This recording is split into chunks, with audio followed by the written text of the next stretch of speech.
Now, the autumn statement made much of the government's crackdown on tax avoidance. 24 hours later, the multinational coffee chain Starbucks offered to pay around £20 million corporation tax in Britain for the next 2 years. It's been facing a tax and a consumer boycott after it was revealed that it had, quite legally, paid no corporation tax here in the last 3 years. Well, our business correspondent, Siobhan Kennedy, is here. How have they managed that?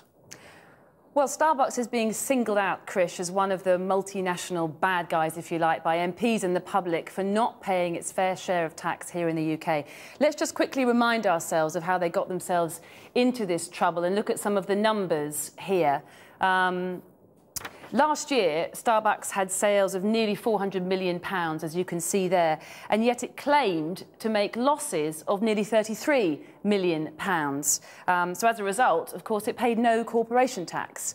And in fact, it paid no corporation tax in 14 of the last 15 years that it operated in this country. Now, MPs suspect the reason for this is that they shift big chunks of their profits from the UK, where they make it, outside to other jurisdictions where they pay less tax. And so what are they going to do differently in their accounting? What they've said today is that they are going to address this problem, they're acknowledging it, and they are going to pay £10 million worth of tax in 2013 and £10 million worth of tax in 2014. And thereafter, if they still continue to make no profits, therefore eligible for no tax, they will still continue to make these payments as a way of appeasing this criticism. Now, the UK MD of Starbucks is very sensitive around this issue, which many people have said the things that they are doing are legal, yes, tax-wise, but immoral. Here's what he had to say today. Again, I'm not in a position to say what's moral or immoral. I'm only in a position to tell you that what we as a company can do when we're responding to our customers, we're responding to the employees who work for our company, and we're doing the right thing. And as I said before, when we act responsibly, and we have a long history of doing this in all kinds of situations, we see that show up on the bottom line, and that's what's important. But if they're just not going to make deductions, this is just a voluntary gift to the exchequer. I mean, if I overpay my tax, I get a refund. If I underpay, I get a bill. I mean, this is... Quite. It's the most strange thing. It's unprecedented. They have not been forced to make this announcement today. It is completely voluntary. We don't really understand how they've come up with the 10 million. There's no real proper explanation. They didn't agree at first with HMRC, the taxman. And in fact, there's some evidence tonight, Krish, that this could be beginning, in fact, to backfire on them for having really reinforced what people are thinking about big business, that they just go ahead and make these decisions for themselves without really any consultation. Tonight, HMRC have said corporation tax is not a voluntary tax, and Parliament sets out the rules. In other words, it's not up to Starbucks to do so. Siobhan Kennedy. John.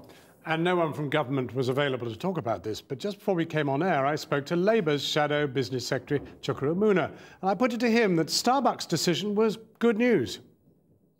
Well, look, I mean, I met with Starbucks this week, and they really do need to rebuild trust, not just with their customers, but also with the public at large. So as a first step to doing that, the announcement today is absolutely welcome. Now, the interesting thing will be to see whether the other companies that have been named in the parliamentary investigation by the Public Accounts Committee, whether they follow suit. I hope that they do follow the lead that Starbucks have given today. But would you want them to follow suit precisely? Because should corporations be telling Her Majesty's revenue how much they're going to pay in tax? Surely it's for the revenue to tell them how much they should be paying. Well, look, absolutely. We've got to get a grip on this, and we've got to get a grip on it, not just from the point of view of the companies involved, but actually the business community in general. It's really important to state this fact, John. I mean, the overwhelming majority of businesses in this country make a huge contribution to the exchequer. Most of them are small and medium-sized businesses, contributing over 160 billion. But the important thing is that where there are loopholes, that HMRC has the resource to clamp down on them. And part of the problem has been that the government has cut.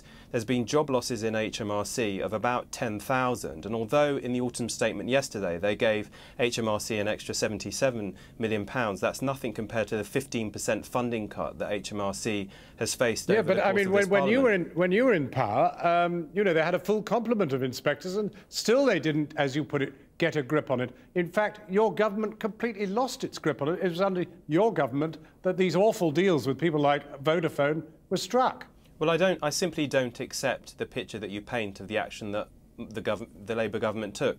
First of all, the April 2009 G20, Gordon Brown brought the different countries around the world together to take strong action and put pressure on the tax haven jurisdictions to actually disclose information that they hold. And yeah, secondly, but that doesn't escape the fact that if we just concentrate on Starbucks and people like Vodafone, it was under your watch that they got away with the minimal amount of tax that they paid. But look, John, and I'm not saying we got everything right, but I think it's wrong to say that we didn't take action. And in fact, last month, the National Audit Office praised the disclosure measures that we did introduce, which have seen at least an extra £10 billion being collected by the Exchequer, which is no mean feat.